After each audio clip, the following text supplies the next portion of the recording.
সুরমার দুপারে সেতুবন্ধ ঐতিহাসিক কিন ব্রিজ পাড়ি দিলেই স্বাগত জানায় সিলেট শহর।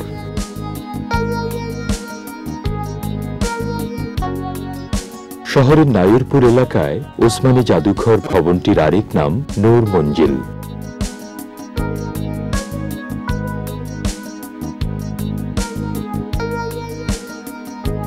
ইতিহাস সন্ধিচ্ছ মানুষের জন্য নূর মঞ্জিল বৃহস্পতিবার ছাড়া সপ্তাহের বাকি 6 দিন খোলা।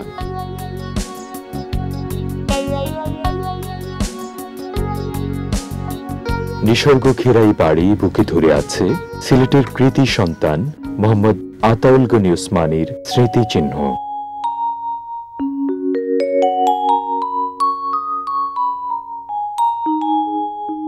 এই শয়নকক্ষের প্রতিটি আসবাব জেনারেল ওসমানীর পরশধন্য। মোহাম্মদ আতাউল গনি ওসমানীর জন্ম সুনামগঞ্জে 1918 সালের 1 সেপ্টেম্বর। 1939 সালে রাজকীয় সামরিক বাহিনীতে জেন্টলম্যান ক্যাডেট হিসেবে যোগ দিয়ে তিনি মেজর পদে ব্যাটালিয়নের অধিনায়ক নিযুক্ত হন 1942 সালে।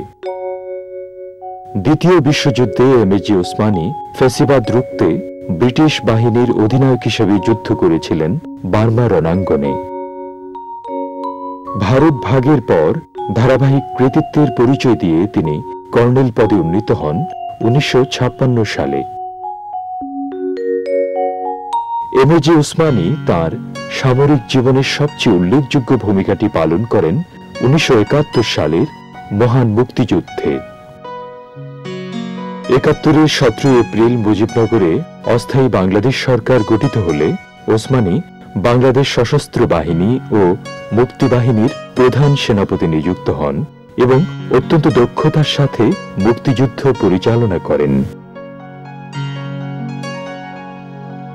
স্বাধীনতা লাভের পর কর্নেল ওসমানী তার বর্ণাঢ্য সামরিক জীবনের ইতি টানেন বাংলাদেশ সশস্ত্র বাহিনীর জেনারেল হিসেবে।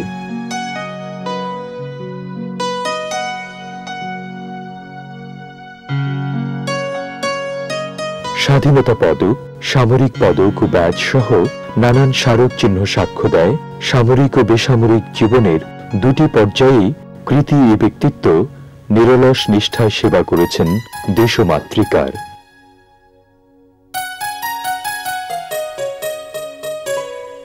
সংস্কৃতি বিষয়ক মন্ত্রণালয়ের অধীনে বাংলাদেশ জাতীয় জাদুঘরের একটি শাখা হিসেবে জেনারেল ওসমানীর এই বাড়িটিকে জাদুঘরে রূপান্তর করা হয়েছে 1987 সালে।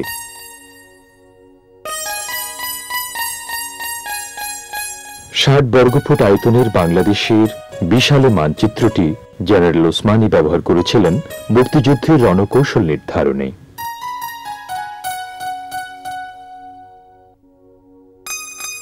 1984 সালে মৃত্যু এসে কেড়ে নিলেও জেনারেল ওসমানী এদেশের মানুষের স্মৃতিপটে নিয়েছেন চিরকালের ঠাঁই।